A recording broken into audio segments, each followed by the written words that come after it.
Former USC assistant coach Todd McNair, testifying in his defamation suit against the NCAA on Friday, said he received more than $60,000 from Reggie Bush between 2010 and 2015. In cross-examining McNair, NCAA attorney Kostas Stoljilkovic noted that McNair had called Bush, the former Trojans running back, selfish during testimony Thursday. Advertisement: Reggie Bush wasn't selfish when he gave you about $60,000 in loans over the last 8 years, right? Stoljilkovic asked. The attorney displayed 5 checks Bush wrote to McNair in amounts ranging from $2,500 to $25,000.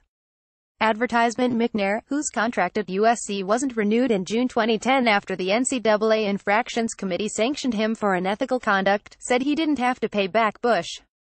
That was just him helping you out, correct? Stoljilkovic said. Yes, McNair responded. In another exchange, Stoljilkovic implied that USC cut ties with McNair because several recruiting websites didn't list the former assistant coaches among the nation's top recruiters and the Trojans didn't land top recruit Percy Harvin. Advertisement: McNair tried to interject with an explanation of how recruiting works in college football.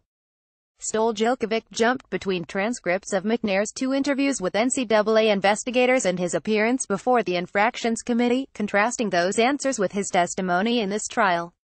Stoljilkovic at one point listed several extra benefits Bush and his family received from would-be agent Lloyd Lake.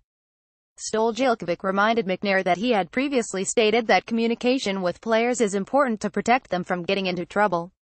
The attorney asked why Bush's 1996 Chevy Impala didn't raise questions for McNair.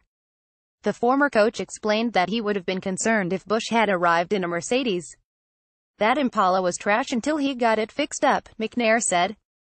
When Stoljilkovic displayed the transcript of Lake's interview with NCAA investigators to try to show that McNair knew about Bush's extra benefits before a disputed Jan. 8, 2006, phone call between McNair and Lake, the former coach stood up.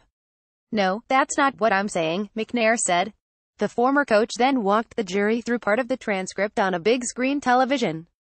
Advertisement: what Stoljilkovic had seemed to be setting up as a gotcha moment fizzled instead into confused looks on the faces of many jurors.